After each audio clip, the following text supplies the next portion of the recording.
What's up, Slimeballs? It's time to give my ridiculously biased opinion on UFC 308, Max Holloway versus Ilia Topuria, and Max Holloway is being underestimated yet again, but it's okay because the Tilapia Man is going to get flambéed, and I'm going to explain why. Obviously, you see my YouTube icon, so you're all going to come to the comments saying I'm glazing and that I'm delusional, but I don't care. I'm putting 400 grand on the Blessed Express, and we're taking that underdog bag to the bank, baby. Okay, so first, let's talk about the big narrative that Ilia is just going to walk out there and knock out Max cold in the first exchange. You're a fool. It's already kind of rare for a fight to end in a KO in the first 30 seconds in the first place, but it's even less likely at the very top of the division during a title fight, and anybody with a realistic idea of MMA knows that it's not going to be an immediate finish. These guys have been training for months and months, and they know the guy that they're fighting. He knows he's good as much as he knows he's good. They've been watching fight footage with their coaches for months. Neither of them are dumb enough to run out into the center and just jump into their opponent's first punch, all right? So let's just clear the waters. Nobody's getting knocked out in the first 30 seconds, okay? Next, let's discuss Ilia's KO power in the first place because I believe there's something that needs to be dissected there, okay? Ilia only has 7 fights in the UFC, with 4 of them by KO or TKO. His first TKO was against Damon Jackson about halfway into the first round, and he was done.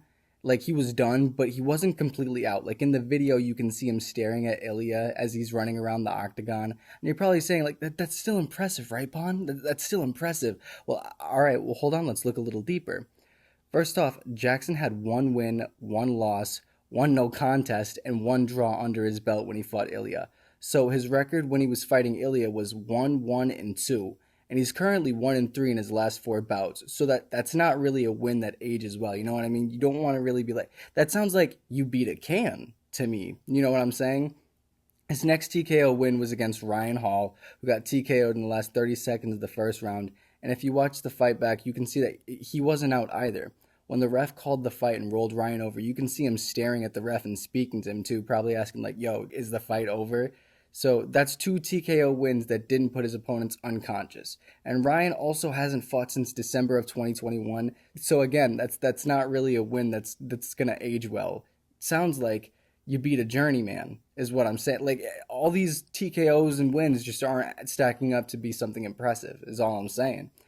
The only fighters that Ilia put out cold was Jai Herbert 2 years ago and Volkanovski for the belt in February. Now, Jai Herbert's last 4 fights include 2 wins, 1 loss, and a draw, making his win average 50% since fighting Ilia. And even then, Herbert almost knocked him out in this fight, and Ilia was actually losing the fight on the scorecards before getting the knockout. And then there was Volk, who was 2-1 in his last 3, coming off a brutal KO loss like 3 months prior. Anyone in the division would have KO'd him with a clean shot like that. He was 36 and he was on the decline. All I'm saying is that with stats like these, all of Ilia's TKOs and knockouts seem a little questionable. People also forget that he took a 38-year-old Josh Emmett to a decision over 5 whole rounds where there was no knockout to be seen. Pfft. Also, why are people acting like Max has no knockout power? Did they not watch his last 2 fights where he completely leveled his opponents? That's 2 knockouts in a row for his 2 most recent fights. That's more knockouts in recent time than Ilia has. In fact, Max has more knockouts in the UFC than Ilia has fights, with 9 total and 7 of them earning a post-fight bonus. Max and Ilia have the same potential to knock each other out. And I know people are going to say that Max's chin has to go at some point, and after that it's over. But Josh Emmett has been knocked out before, and Ilia didn't put him away over 5 rounds, like I said. And it's not like Max hasn't seen guys with the ability to put people away before. Gaethje has 6 knockout victories in the UFC. That's 2 more than Ilia has. He didn't just get the title of the most violent man in MMA because he was baking cakes. No, Gaethje was taking his opponents out to the pond and telling them about the rabbits. He was dispatching guys left and right, and he was arguably in his prime when Max put him on one of the most watched highlight reels in all of MMA history. Next, I want to compare Max and Ilia's boxing ability, alright? Some people are saying that Ilia is potentially the best boxer in the UFC right now. Who the fuck has he fought that makes him the top boxer? Because he took Josh Emmett to a decision? Because Emmett is such a prolific boxer? In almost every fight, win or lose, Josh Emmett is getting outstruck. And even in fights he's winning, he's landing less than his opponents. What, he TKO'd Volk, so now he's the top boxer?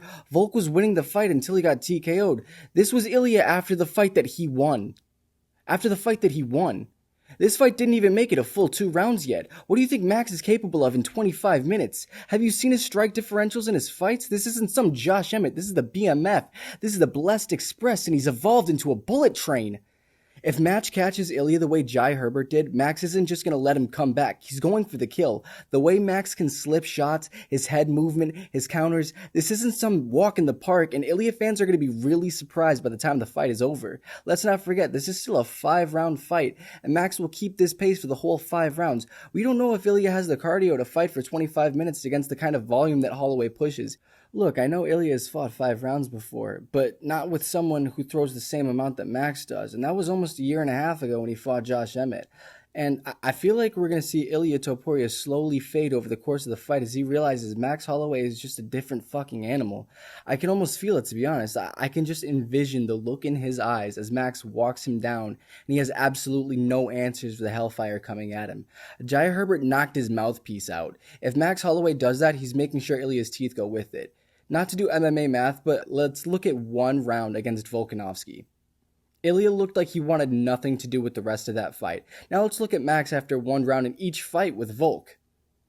Max is taking less damage and seemingly has more motivation to continue.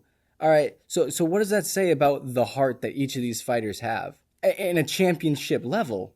Well, what about Ilia's grappling? What about it? What about it? What about it?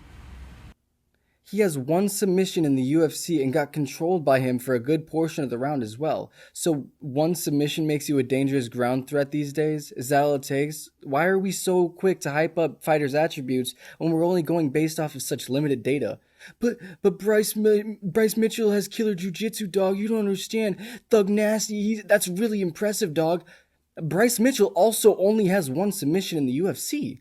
So Ilia poses such a dangerous threat on the ground because he has one submission in the UFC against a guy who has one submission in the UFC.